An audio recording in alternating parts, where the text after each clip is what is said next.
Badie السماوات والارض، Badie کہتے ہیں نئے سرے سے کوئی کسی پیدا کرنے والے کو،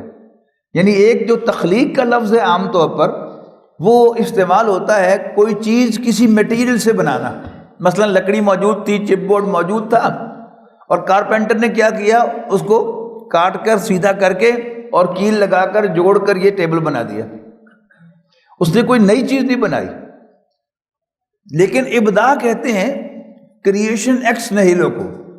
یعنی بغیر کسی چیز سے نئے سرے سے کوئی چیز پیدا کرنا، اس اعتبار سے اللہ کا نام ہے البدیع۔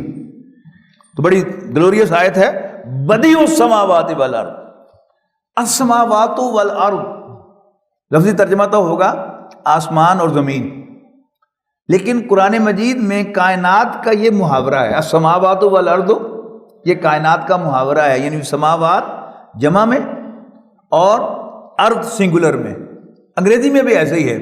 ہیونز اینڈ دا ارتھ، یعنی ہیون کو پلورل میں آتا ہے اور ارتھ جو ہے وہ سنگولر میں آتا ہے۔ بدیع السماوات والارض، زمین و آسمان کا نئے سرے سے پیدا کرنے والا، فرام نتھنگ اللہ تعالیٰ نے کہا کن ہو جا تو یہ کائنات وجود میں آ گئی، سم تھنگ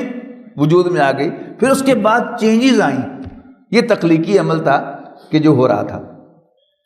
وَإِذَا قَضَىٰ أَمْرًا فَإِنَّمَا يَقُولُ لَهُ كُن فَيَكُونُ،